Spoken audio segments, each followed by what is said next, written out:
Good morning, students. Today we are going to start our lesson, that is the Egyptian civilization.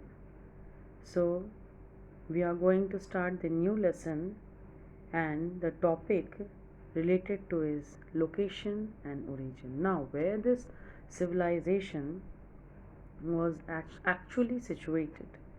So, in the ancient Egypt, like other early civilizations only, it also developed near the river valley. Why civilizations develop near river valley? Because they get the facilities of water availability easily for irrigation purposes and other day-to-day activities, and even for transportation purposes also, because at that time the main mode of transportation was river, the valley of river Nile on which the Egypt was situated. So, River Nile was central to the whole of civilization and was constant and major influence on its development. The ancient Greek historian Herodotus called Egypt the gift of Nile. Why? Because every year without fail the river would overflow its banks, transforming the entire valley into a vast lake. When the waters receded, they left behind a deposit of black fertile soil along each bank. Crops grew easily in this soil and yielded rich harvests. The Nile provided water for irrigation. The Nile provided water for irrigation. For irrigation, it became easy. Availability of water was in abundance. Nearby also, they did not have to carry from long, far places, not required. So it was very easy. It's a sufficient time they used to get for doing other works and all. Egyptians built an elaborate network of canals, dams, dikes, and reservoirs to carry on agriculture on a large scale. So that agriculture was done in a large and huge abundance. Availability of soil was good. Near the river, rich fertile soils were getting collected. On those nearby soils, agriculture was being done. Huge mass of production was there. People were getting ample, sufficient time to do other activities also. Hence, the Egypt got real gift of Nile. The Nile also served as a national highway. It provided a huge network of transportation. It enabled the Egyptians to develop trade relations with neighboring countries and making their land the land of plenty. The valley of the Nile was a narrow strip of fertile land stretching along the banks of the river Nile. It was about 1200 kilometers long. So the rest of the country was desert of sand and stone. The desert served as natural barriers. Why? It protected them from foreign invasions, outside invasion. Huge desert land was there. Outside it was covering the area of Egypt. One side river Nile was there. So coming of foreign invaders immediately and attacking was a difficult point at that time. So the early Egyptians settlers enjoyed many years of peace and security, during which they learned to build huts, grow crops, domesticate animals, and establish a society. Similarly, the ancient Egyptians strongly believed that there was life after death also. Underline it. And devoted all their energies into preparing for eternity. They believed that a dead person lived on. You all do self reading, students, over the lesson which I explained today, the topics, okay? So, in his tomb, which was his eternal home after the death, the more beautiful it was, the more splendid would be the afterlife. More splendid, more beautiful afterlife would be. This belief inspired the ancient Egyptians to build giant pyramids magnificent temples, monuments, and tombs. They started to believe in those all superstitious, magical things, magical powers, and all. They used to believe.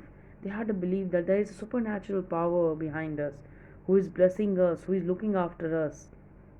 These were the basic beliefs of the Egyptians at that time. This was the manner in which one of the earliest and the most enduring civilizations in history was born, which flourished for more than 2000 years.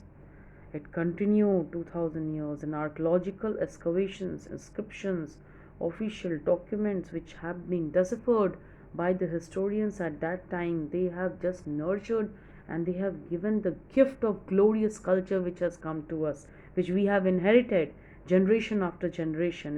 And as we all know it, that yes, from what it has come and how, what were the implications, how they used to think, what happened after that. So on this basis only history is built now. When people are questioning its history, what was this? Why this stone is there? What is behind this stone? From where did it get the color? So this is history. The question is in the mind, then history is there. History is that means a question is coming, that means you are believing, you are thinking, you want more information over it. Hence historical evidences gives you information about those particular civilization which was born in those times. So there were three kingdoms which were divided: old, middle, and new kingdom in ancient Egypt for about 100 years. Egypt was invaded and ruled by Hyksos tribe from the earliest times. Egypt was divided into two parts: Lower Egypt and the Upper Egypt. Around 3200 BCE, these were united and ruled by pharaohs or rulers to become a brilliant civilization that lasted until the death of Cleopatra, who was the last pharaoh in 30 BCE. Now comes the main characteristics of the Egyptian civilization. Town planning. The use of urban planning in ancient Egypt is a matter of continuous debate. Some Egyptian cities were planned, while some, like Memphis and Thebes, grew organically. Cities were planned. Grew organically means nature provided them base to be developed. Cities were planned based on proximity to availability to water resources. Simple word, availability to water resources. That was River Nile. And the height of location about the flooding of the Nile. So, a height of location. When a town is planned, it is planned at a distance, safe distance from the river, where it is a flood prone area, which is flood prone area, from where it can be affected. So, it is far away from there, the town area starts to be built. Okay. So, there were few broad parallel streets running north to south, cut at the right angles, narrow streets dividing the city into blocks or grids. Over the years, even planned cities were reduced to an erratic jumble of houses, alleys, and courtyards as rebuilding the houses through the centuries changed the original grid pattern of the cities. Then came the buildings, dwelling houses, and public buildings were built. Now, dwelling houses and public buildings. So, dwelling houses built around the crossing of the two major roads. They were made of sun-baked bricks. Almost all the houses had flat roofs. The number of rooms in each house depended on whether the family was rich or poor, while most people lived in one or two rooms or house without bathrooms. The rich lived in their three-storied houses, usually made of stone, with as many as 30 rooms and with bathrooms. See how cultured they were, so disciplined. Gardens, pools, and average houses had three rooms, courtyard, kitchen. So marvelous it would have been at that time if you would have seen those all. Many picturizations have come now, just a duplicate form from where historians have found that how it would have been. The imagination they have brought down into the picture, the dynamics, 3D pictures, and all have come. So narrow staircase led to roof. The windows were small, placed high up in the walls, high up like ventilators. Close to the ceiling it was, to keep out the sun and let the daylight enter. The royal palaces were enclosed by high walls and separated from rest of the city. Some were surrounded by moats for the added security. Some moats were there. There were public buildings also. Now, temple districts were better planned and surrounded by high walls. The layout was basically symmetrical in shape like this. The temples were massive structure and huge gateways were there. Architecture and engineering was perfect in that time. Architects and engineers built remarkable monuments such as pyramids and temples. The Great Pyramid of Giza is one of the seven wonders of the ancient world. We all know this. Another architectural skill which we should know is the Sphinx, a mythological figure with body of a lion and head of a human. It is carved out of single block of stone. Then comes society, in which social structures were divided: upper class, middle class, lower class. In upper class, what was there? Upper class, which category of people lived? The high ranking priests, rich landowners, royal families, government officials.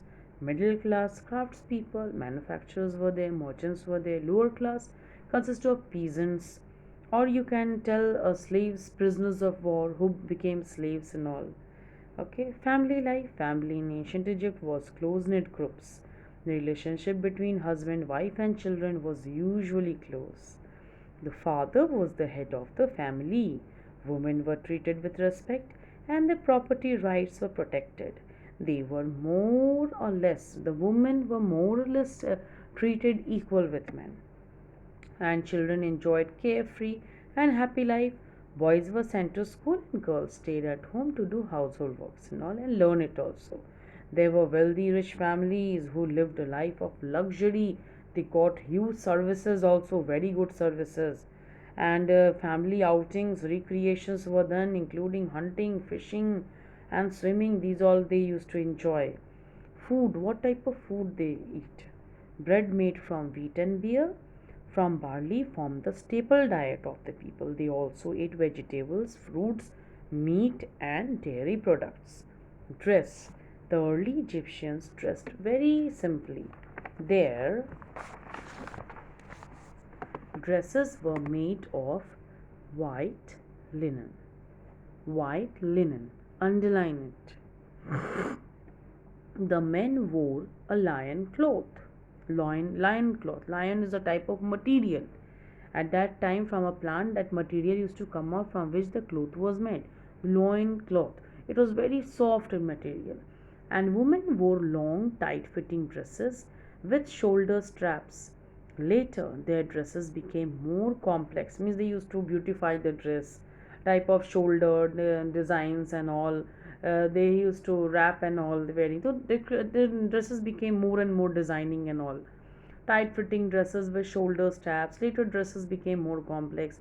Both men and women wore elaborate jewelries. At that time, they used to decorate themselves a lot. My God, they were very fantasized and decorating because they used to get ample time. Na, I told in the beginning of the lesson that river provided them sufficient water supply, and they used to get huge production of food. They don't know that what is struggle of life. They were not having any foreign invaders also. The struggle, those fear, danger of life, the panicky stage, those all they did not. They lived a life of luxury, honor, peace, and thinking about beautifying themselves. What type of enjoyment in life can give, they used to enjoy those. So cosmetics and wigs, even wigs men used to wear. My God, men paid as much attention to their hairstyles. Men, just look at it, and complexion also, as the women did. So I told na, they were getting ample sufficient time to beautify themselves. They to think of other recreation activities. So occupation was also there. There is agriculture, domestication of animals, art and craft, okay, and other medicine, trade and all. So we will do this one in the next video class, okay. For today till this much, too much whole chapter video I will not make today. Half I have made video class so that you can revise the lesson. Okay, pictures are also there in the book. So for picture, you have to read the picture and you have to see the picture, understand the name which is written under the picture. So clearly read the lesson till taught today. Okay, thank you students.